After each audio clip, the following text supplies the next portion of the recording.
திமுக ஆட்சியில் வெறும் 50,000 பேருக்கு தான் பணி வழங்கப்பட்டிருக்குது அவருடைய அறிக்கையில். அப்படி திராவிட முன்னேற்ற கழக தேர்தல் அறிக்கை ஒரு பொய் அறிக்கையாக தான் பார்க்க. தமிழகத்தில் எந்தெந்த அணையில் வண்டல் மண் இன்னைக்கு தேங்கி இருந்ததோ அதையெல்லாம் அள்ளுவதற்குண்டான நடவடிக்கை அதிமுக ஆட்சியில் எடுத்தோம்.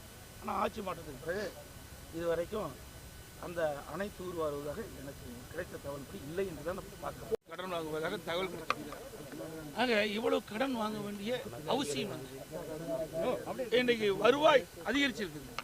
2024-25 நிதிநிலை அறிக்கை ஒப்பிட்டு பார்க்கின்ற பொழுது 2021-22 2020-21 விட கூடுதல் வருவாய் 2024-25 சுமார் 1,37,000 கோடி வந்திருக்குது.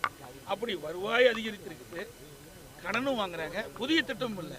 அதனால தான் சந்தேகம் ஏற்படுது. அதன் அடிப்படையில் தான் நேற்று அந்த கருத்து தெரிவிச்சு.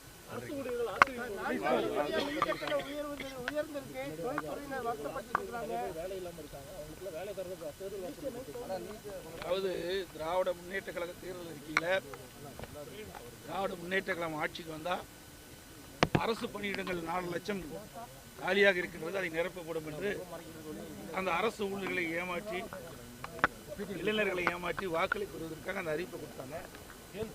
திராவிட முன்னேற்ற கழகம் 2021 ஆட்சிக்கு வந்த பிறகு இப்பொழுது 2025 நிதிநிலை அறிக்கையில் தெரிவித்தாங்க 50,000 பேர்களுக்கு தான் புதிதாக வேலைவாய்ப்பு கொடுக்கப்பட்டிருந்தது அவருடைய செய்தி.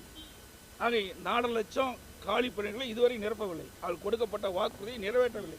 அது மட்டுமல்ல, இந்த 4 ஆண்டுல கிட்டத்தட்ட ஓய்வு பெற்றோருடைய எண்ணிக்கை அதிகம். 2 மாதத்துக்கு முன்பு கூட ஒரே மாதத்தில் 20,000 பேர் அரசு ஊழியர்கள் இன்றைக்கு பணி வைப்பிட்டிருக்காங்க. அப்படி பார்க்கின்ற பொழுது இந்த 4 ஆண்டில் சுமார் 75,000க்கு மேற்பட்டவர்கள் பணி வைப்பிட்டிருக்காங்க. அப்படி இந்த 4 ஆண்டு காலத்தில் இவருடைய ஆட்சியில் திமுக ஆட்சியில் வெறும் 50,000 பேருக்கு தான் பணி வழங்கப்பட்டிருக்குது அவருடைய அறிக்கையில். அப்படி என்றால் திராவிட முன்னேற்ற கழக தேர்தல் அறிக்கை ஒரு பொய் அறிக்கையாக தான் பார்க்க முடியுது.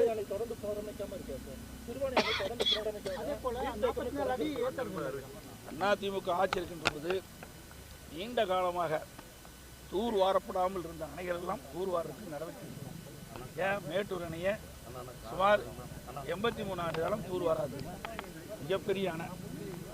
அந்த அணையில் தூர் வார வேண்டும் என்று கருதி விவசாயிகள் இலவசமாக, எந்த கட்டணம் இல்லாமல் இலவசமாக அங்கங்கே இருக்கின்ற வருவாய்த்துறை அதிகாரியிடத்திலும் வேளாண்மைத்துறை அதிகாரியிடத்திலும் சான்றிதழை பெற்று அந்த மேட்டூர் அணையிலிருந்து வண்டல் மண்ணை அள்ளி செல்லலாம் என்று அறிவிப்பு கொடுக்க ஒரு நாளைக்கு 5,000 மாதிரியில் அந்த வண்டல் மண் அள்ளிட்டு போனாங்க. அதே மாதிரி நீங்கள் கேட்ட இந்த சிறுவாணிலையும் என்னுடைய அதிமுக ஆட்சியில் தூர்வாரத்துக்கு நடவடிக்கை எடுத்தோம். அது மட்டும் இல்லை, பல அணைகள் தமிழகத்தில் எந்தெந்த அணையில் வண்டல் மண் இன்னைக்கு தேங்கி இருந்ததோ அதையெல்லாம் அள்ளுவதற்குண்டான நடவடிக்கை அதிமுக ஆட்சியில் எடுத்தோம்.